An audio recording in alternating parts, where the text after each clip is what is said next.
அனைவருக்கும் வணக்கம். இன்றைக்கி நம்ம இந்த வீடியோவில் என்ன பார்க்க போகிறோம் அப்படின்னா, ஏப்ரல் 3ஆம் தேதிக்குரிய நடப்பு நிகழ்வுகள் தான் பார்க்க போகிறோம். இந்த கொஸ்டின்குரிய பிடிஎஃப் லிங்க்கு கீழே டிஸ்கிரிப்ஷனில் கொடுத்துருக்கேன். ஸோ வேணுங்கிறவங்க டவுன்லோட் பண்ணி எழுதிக்கலாம். ஆன்சர் கீக்கு இந்த வீடியோ வச்சு செக் பண்ணிக்கலாம். இன்றைய நடப்பு நிகழ்வுகள் பார்க்குறதுக்கு முன்னால் நேற்றைய நடப்பு நிகழ்வுகள் ஒரு தடவை ரிவிஷன் பண்ணிடலாம். திருப்பத்தூர் அருகே கிபி 10ஆம் நூற்றாண்டைச் சேர்ந்த கொற்றவை சிற்பம் கண்டெடுக்கப்பட்டுள்ளது. 2019 ஜனவரி 28ஆம் தேதி மத்திய அரசு வெளியிட்ட அரசாணையில் பல்லவன் கிராம வங்கி மற்றும் பாண்டியன் கிராம வங்கிகள் ஒன்றிணைந்து தமிழ்நாடு கிராம வங்கியாக ஏப்ரல் 1 முதல் செயல்படும் என அறிவிக்கப்பட்டது. இதன்படி ஏப்ரல் 1 முதல் தமிழ்நாடு கிராம வங்கி செயல்பட தொடங்கியுள்ளது.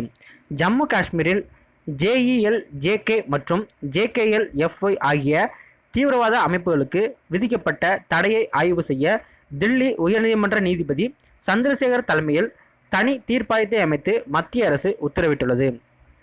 சரக்கு மற்றும் சேவை வரி வசூலிப்பில் மார்ச் மாதத்தில் 1.06 லட்சம் கோடி வசூல் செய்யப்பட்டுள்ளது.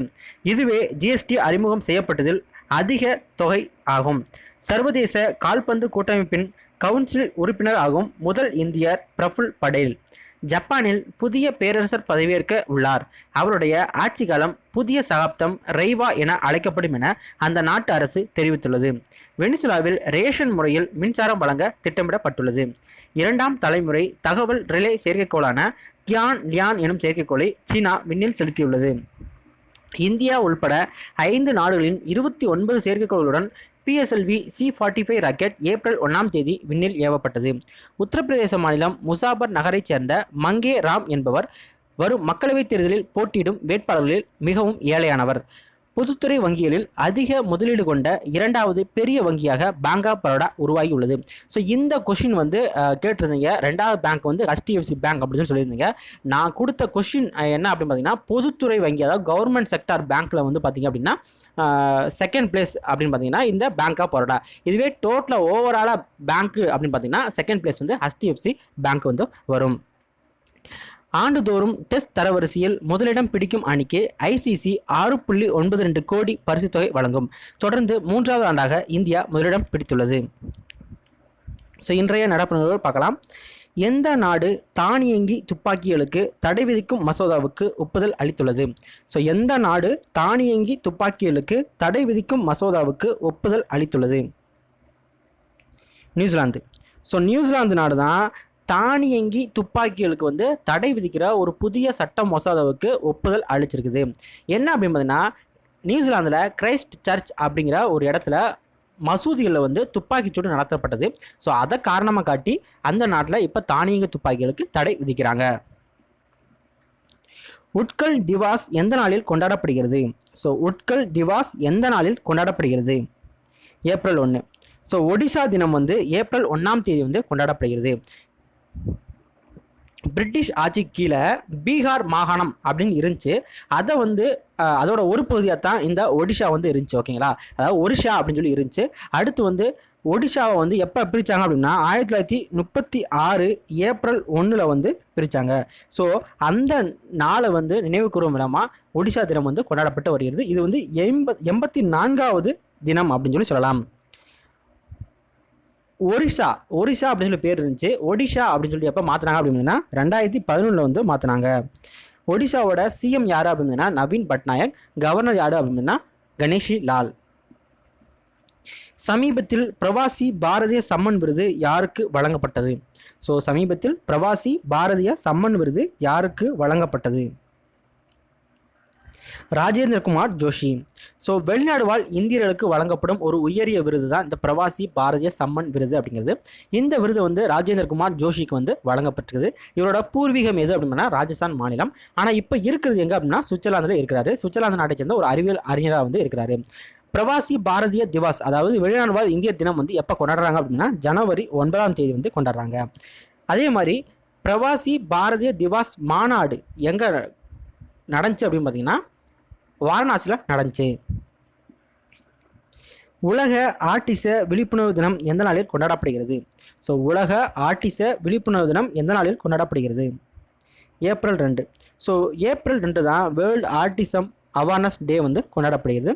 இந்த ஆண்டுக்கான தீம் என்ன அப்படின்னா assistive technologies active participation. So assistive technologies active participation. சமீபத்தில் எந்த நாடு ISAவில் இணைவதற்கான ஒப்பந்தத்தில் கையெழுத்திட்டது? ஸோ சமீபத்தில் எந்த நாடு ISAவில் இணைவதற்கான ஒப்பந்தத்தில் கையெழுத்திட்டது? பொலிவியா.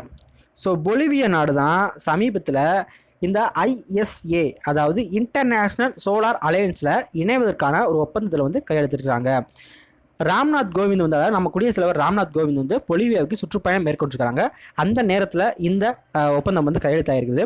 இந்த இன்டர்நேஷ்னல் சோலார் அலையன்ஸோட ஹெட் குவார்ட்டர்ஸ் வந்து நம்ம இந்தியாவில் தான் இருக்குது. இந்தியாவில் ஹரியானா மாநிலத்தில் குருகிராமில் வந்து இருக்குது.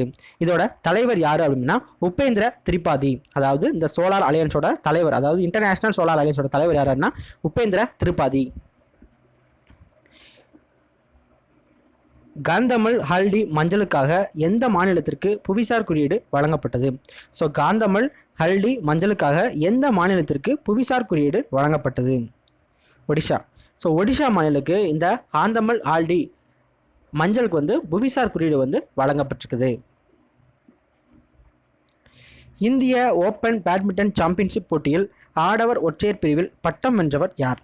ஸோ இந்திய ஓப்பன் பேட்மிண்டன் சாம்பியன்ஷிப் போட்டியில் ஆடவர் ஒற்றையர் பிரிவில் பட்டம் வென்றவர் யார்? Victor Axelsen. So Victor Axelsen தான் இந்த இந்திய ஓப்பன் பேட்மிண்டன் போட்டியில் மென்ஸ் சிங்கிளில் பட்டம் வென்றுக்கிறாங்க. இவங்க வந்து டென்மார்க் நாட்டை சேர்ந்தவங்க. இந்த இந்திய ஓப்பன் பேட்மிண்டன் போட்டி வந்து எங்கே நடந்துச்சு அப்படின்னா டெல்லியில் நடந்துச்சு. எர்த் ஹவர் 2019 எந்த நாளில் கடைபிடிக்கப்பட்டது? ஸோ எர்த் ஹவர் 2019 எந்த நாளில் கடைபிடிக்கப்பட்டது? மார்ச் 30. ஸோ மார்ச் 30ஆம் தேதி எர்த் ஹவர் 2019 அப்படிங்கிற ஒரு நாள் வந்து கடைபிடிக்கப்பட்டிருக்குது. என்ன அப்படின்னு பார்த்தீங்கன்னா, இந்த நாளில் அதாவது மின்சார கூறுகளை அணைக்கிறதுக்காக ஒரு விழிப்புணர்வு பண்ணுவாங்க. அதாவது ஒரு மணி நேரம் வந்து 8 to 9:30 நைட்டு 8 to 9:30 PM வந்து இந்த எர்த் ஹவர் வந்து கொண்டாடிருக்காங்க 1 மணி நேரம். ஓகேங்களா. 2018 வந்து மார்ச் 31ஆம் தேதி கொண்டாடினாங்க. அடுத்து 2019 மார்ச் 30ஆம் தேதி கொண்டாடிருக்காங்க. அடுத்து 2020 வந்து எப்போ கொண்டாட போகிறாங்க அப்படின்னா மார்ச் 28ஆம் தேதி கொண்டாட போகிறாங்க.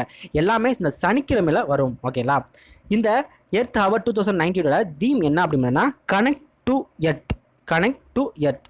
இந்த எர்த் ஹவரை வந்து ஆர்கனைஸ் பண்ணுற அமைப்பு எது அப்படின்னா WWF, அதாவது world wide fund for nature அப்படின்னு சொல்லலாம். பன்னாட்டு இயற்கை பாதுகாப்பு முகமை எந்த மீன் இனத்தை சிவப்பு பட்டியலில் அருகிவிட்ட இனங்களில் சேர்த்துள்ளது? ஸோ பன்னாட்டு இயற்கை பாதுகாப்பு முகமை எந்த மீன் இனத்தை சிவப்பு பட்டியலில் அருகிவிட்ட இனங்களில் சேர்த்துள்ளது?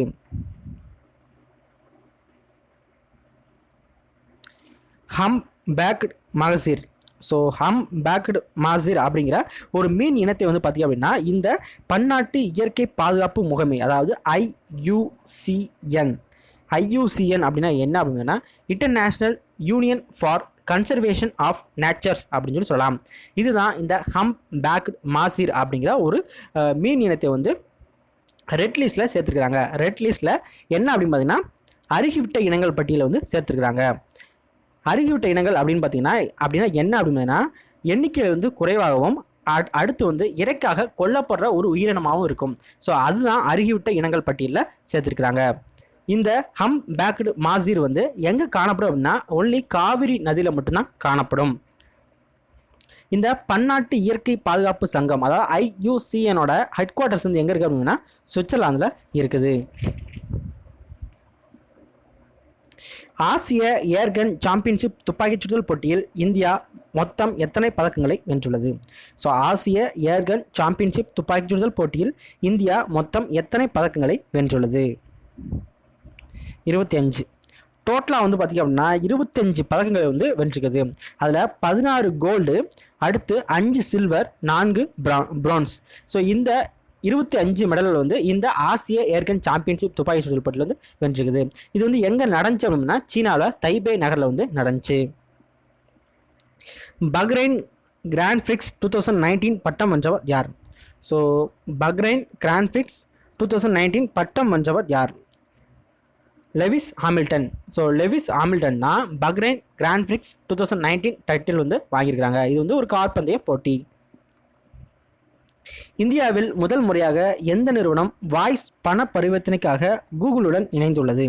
ஸோ இந்தியாவில் முதல் முறையாக எந்த நிறுவனம் வாய்ஸ் பண பரிவர்த்தனைக்காக கூகுளுடன் இணைந்துள்ளது? RNAM, ரிலையன்ஸ் நிப்பான் லைட் அசட் மேனேஜ்மெண்ட்.